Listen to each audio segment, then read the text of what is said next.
ഇന്ന് വളരെ പെട്ടെന്ന് ഉണ്ടാക്കാവുന്ന ഒരു 4 മണി പലഹാരത്തിൻ്റെ വീഡിയോ ആണ് കേട്ടോ. ഇന്ന് സ്കൂൾ വിട്ടിട്ട് പീലും ഞാനും ഒരുമിച്ചാണ് എത്തിയത്. ഞങ്ങൾ വെയിറ്റ് ചെയ്തിട്ട് മുകളിൽ ഒരാൾ ഇരിക്കുന്നുണ്ടായിരുന്നു കേട്ടോ. ആൾ ഞങ്ങൾ എത്തിയതും അതെ ഞങ്ങളുടെ അടുത്തേക്ക് ചാടാനുള്ള ഉഷാറിലാണ് ഇരിക്കുന്നുണ്ടായിരുന്നത്. എന്നെ കണ്ടതും കരയാനും തുടങ്ങി. എന്തായാലും മോള് സ്കൂൾ വിട്ട് വരുമ്പോൾ എന്തെങ്കിലും ഒരു പലഹാരം ഉണ്ടാക്കി കൊടുത്തില്ലെങ്കിൽ അവൾക്ക് ഭയങ്കര സങ്കടമാണ്. അപ്പോൾ പിന്നെ ഇന്ന് ചപ്പാത്തിയാണ് രാവിലെ ഉണ്ടാക്കിയത്. അപ്പോൾ ആ ചപ്പാത്തി മാവ് ബാക്കിയുള്ളതാണ് ഓർമ്മ വന്നത്. അപ്പം ഞാൻ അമ്മയുടെ അടുത്ത് പറഞ്ഞു, അമ്മ പണ്ട് ഞാൻ കല്യാണം കഴിഞ്ഞ് വന്ന സമയത്തൊക്കെ എനിക്ക് ഉണ്ടാക്കി തരാനുള്ള ഒരു പലഹാരമുണ്ട്, അത് ഉണ്ടാക്കിയാലോ പെട്ടെന്ന് തന്നെ എന്ന് വിചാരിച്ചു. അപ്പോൾ അതിന് ചപ്പാത്തി മാവ് എടുക്കുന്ന പോലെ തന്നെ ഒരു ചെറിയ ഉരുള ചപ്പാത്തി മാവ് എടുക്കുക. എന്നിട്ട് നമ്മളിങ്ങനെ പരത്തി കൊടുക്കുക. അപ്പോൾ പരത്തുമ്പോൾ ചപ്പാത്തി പരത്തുന്ന ആ ഒരു കനത്തിൽ തന്നെ പരത്തിയാൽ മതി. എന്നിട്ട് അതിനെ ചെറിയ പീസുകളായിട്ട് ഇങ്ങനെ മുറിക്കുക. അപ്പോൾ നിങ്ങൾക്ക് വേണമെന്നുണ്ടെങ്കിൽ ഒരു ചപ്പാത്തിനെ 4 പീസായിട്ട് മുറിച്ചാലും മതി. അങ്ങനെയാണെങ്കിൽ അത് ഇത്തിരി കൂടി വലുപ്പം ഉണ്ടാവുന്നുള്ളൂ. ഇതാകുമ്പോൾ ഇത്തിരി ചെറുതായി വരുന്നു മാത്രം. പിന്നെ അതിലേക്ക് ശർക്കരയോ അല്ലെങ്കിൽ പഞ്ചസാരയോ ചേർത്ത നാളികേരം, അതാണ് നമ്മൾ ഉപയോഗിക്കുന്ന മിക്സ്. ഞങ്ങളിവിടെ പഞ്ചസാരയാണ് ചേർത്തിരിക്കുന്നത്. അപ്പോൾ പഞ്ചസാരയും നാളികേരവും ചേർത്തുള്ള മിക്സ് ആ ഓരോ പീസിൻ്റെ ഉള്ളിലേക്കും ഫില്ല് ചെയ്ത് കൊടുക്കുകയാണ്. ഫില്ല് ചെയ്തിട്ട് അതിനെ ഒന്ന് മടക്കി അതിൻ്റെ 2 അറ്റങ്ങളും ഇങ്ങനെ ഒട്ടിച്ചു കൊടുക്കണം. അപ്പോൾ ഒട്ടിക്കുമ്പോൾ ശ്രദ്ധിക്കണം, നന്നായി ഒട്ടിക്കണം. അല്ലാന്നുണ്ടെങ്കിൽ അതിൻ്റെ ഉള്ളിലേക്ക് നമ്മൾ വറുത്ത് കോരാനാണ് പോകുന്നത്. അപ്പോൾ ആ വറുത്ത് കോരുമ്പോൾ അതിൻ്റെ ഉള്ളിലേക്ക് ഒന്നുമില്ലെങ്കിൽ എണ്ണ കയറും, അല്ലാന്നുണ്ടെങ്കിൽ ആ മിക്സ് പുറത്തേക്കും വരും. അപ്പോൾ അതിലേക്ക് ഇടുന്ന കരിയും.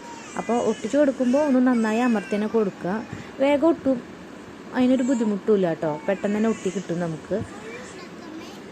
പിന്നെ ഒരു കാര്യമുള്ളതെന്ന് വെച്ചിട്ടുണ്ടെങ്കിൽ നമ്മളിങ്ങനെ ഉണ്ടാക്കിയിട്ട് വേഗം തന്നെ വറുത്ത് എടുക്കുകയായിരിക്കും നല്ലത്. കാരണം ചപ്പാത്തി മാവ് ആയതുകൊണ്ട് തന്നെ നമ്മൾ ഒരുപാട് ഉണ്ടാക്കി വെച്ചിട്ടുണ്ടെങ്കിൽ അത് വേഗം ഒട്ടിപ്പിടിക്കും. അപ്പോൾ നമുക്ക് വേഗം തന്നെ ഈ മടക്കി വെച്ചിരിക്കുന്ന ആ ഓരോ ചപ്പാത്തി മാവിൻ്റെ മിക്സും ഈ വെളിച്ചെണ്ണയിലേക്ക് ഇടാം. അപ്പോൾ വെളിച്ചെണ്ണയിലേക്ക് ഒരു മീഡിയം ഫ്ലെയിമിൽ ഇട്ടിട്ട് വേണം നമ്മൾ അതിലേക്ക് ഇടാനായിട്ട്. ഹൈ ഫ്ലെയിം ആയി കഴിഞ്ഞിട്ടുണ്ടെങ്കിൽ പെട്ടെന്ന് കരിഞ്ഞു പോവും. ലോ ഫ്ലെയിം ആയി കഴിഞ്ഞിട്ടുണ്ടെങ്കിൽ എണ്ണ നന്നായി കുടിക്കുകയും ചെയ്യും. അപ്പോൾ ഒരു മീഡിയം ഫ്ലെയിമിലിട്ടിട്ട് നിങ്ങളെല്ലാവരും ചെയ്താൽ മതി. ഇട്ടപ്പം തന്നെ നമുക്ക് മറിച്ച് കൊടുക്കാം കേട്ടോ. അതുണ്ടെങ്കിൽ അതിനധികം വേവൊന്നുമില്ല. പൂരിയൊക്കെ വറുക്കുന്ന പോലെ തന്നെ വേഗം നമുക്കത് ആയി കിട്ടും. അപ്പോൾ ഇതെന്ന് പറഞ്ഞിട്ടുണ്ടെങ്കിൽ നമ്മുടെ കുട്ടികൾ സ്കൂൾ വിട്ട് വന്ന് അവർ കുളിച്ചൊന്ന് റെഡിയായി വരുമ്പോഴേക്കും അവർക്ക് നമുക്ക് പെട്ടെന്ന് തന്നെ ഉണ്ടാക്കി കൊടുക്കാൻ പറ്റും. പിന്നെ പ്രത്യേകിച്ച് രാവിലെയൊക്കെ ചപ്പാത്തി ഉണ്ടാക്കുന്നവരാണെങ്കിൽ അതിൽ നിന്നൊരു 2 ഉരുളയൊക്കെ മാറ്റി വെച്ചാൽ മതി. 4 മണിക്ക് നമുക്കൊരു അത്യാവശ്യം എണ്ണം പലഹാരം ഉണ്ടാക്കാനും പറ്റും. ഒരു ചപ്പാത്തിയുടെ അളവിൽ നിന്ന് തന്നെ നമുക്കിപ്പോൾ ഒരു 6 എണ്ണമൊക്കെ കിട്ടുന്നുണ്ട്. അപ്പോൾ നമുക്ക് പെട്ടെന്ന് തന്നെ ഉണ്ടാക്കാൻ പറ്റും. അപ്പോൾ നിങ്ങളൊന്ന് ട്രൈ ചെയ്ത് നോക്കി നോക്ക്. എന്തായാലും നിങ്ങൾക്കും അത് ഇഷ്ടപ്പെടും. ഇവിടെ പീലൂട്ടിക്ക് ഭയങ്കര ഇഷ്ടമായി. നമുക്കിത് വേണമെന്നുണ്ടെങ്കിൽ മൈദയിൽ വേണമെങ്കിലും ഉണ്ടാക്കാം. മൈദയിൽ ഉണ്ടാക്കുമ്പോൾ അത്ര ഹെൽത്തി അല്ലല്ലോ, കുട്ടികൾക്ക് കൊടുക്കാനല്ലേ എന്നുള്ളത് കൊണ്ടാണ് ഞാൻ ചപ്പാത്തി മാവിൽ തന്നെ ഉണ്ടാക്കിയത്. പിന്നെ ഇതിൻ്റെ ഉള്ളിൽ വേണമെങ്കിൽ നമുക്ക് സമൂസയുടെയൊക്കെ പോലെയുള്ള മിക്സുകളോ അല്ലെങ്കിൽ നമ്മൾ കട്ട്ലേറ്റിന് ഉണ്ടാക്കുന്ന പോലത്തെ മിക്സൊക്കെ ഉണ്ടെങ്കിൽ അങ്ങനെ വേണമെങ്കിലും ചെയ്യാം. മധുരം ഇഷ്ടമില്ലാത്തവർക്ക് അതായിരിക്കും കൂടുതൽ ഇഷ്ടപ്പെടുക.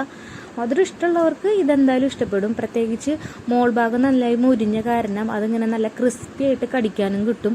ഉള്ളിലാണെന്നുണ്ടെങ്കിൽ നമ്മൾ അടയേര ഉള്ളിലൊക്കെ വെക്കുന്ന പോലെയുള്ള ആ ഒരു മധുരത്തോടു കൂടിയുള്ള നാളികേരവും കടിക്കാൻ കിട്ടും. അപ്പോൾ അത് തന്നെ നമുക്ക് മാത്രമല്ല കുട്ടികൾക്കും ഒരുപാട് ഇഷ്ടപ്പെടും, മുതിർന്നവർക്കും ഇഷ്ടപ്പെടും. അപ്പോൾ എനിക്കും ഇവിടെ വീട്ടിലുള്ളവർക്കൊക്കെ ഒരുപാട് ഇഷ്ടമായി. നിങ്ങളൊന്ന് ട്രൈ ചെയ്ത് നോക്കണം. എന്തായാലും ഈ സമയം കൊണ്ട് ഞാനൊരു 2 ട്രിപ്പ് വറുത്തെടുത്തിട്ടുണ്ട്. വറുത്തെടുക്കുമ്പോൾ പിന്നെ അധികം എണ്ണയൊന്നും പിടിക്കില്ല കേട്ടോ. വേഗം നമുക്ക് വറുത്തെടുക്കാനും പറ്റും. അപ്പോൾ എന്തായാലും മോള് കുളിയൊക്കെ കഴിഞ്ഞ് റെഡിയായി വന്നിട്ടുണ്ട്. മോൾക്ക് ഞാൻ കഴിക്കാൻ കൊടുത്തു. അപ്പോൾ പീലുവിന് ഒരുപാട് ഇഷ്ടമായി. അവൾ ആ ഇരുന്നിരിപ്പിന് തന്നെ ഒരു പ്ലേറ്റിൽ ഒരു 5-6 എണ്ണം അകത്താക്കിയിട്ടുണ്ട്. അതിന് ശേഷമാണ് കളിക്കാൻ തന്നെ പോയത്. അപ്പോൾ നിങ്ങൾക്ക് വീഡിയോ ഇഷ്ടമായാൽ ലൈക്ക് ചെയ്യുക, ഷെയർ ചെയ്യുക, സബ്സ്ക്രൈബ് ചെയ്ത് ബെല്ലൈക്കൺ അമർത്താൻ മറക്കല്ലേ.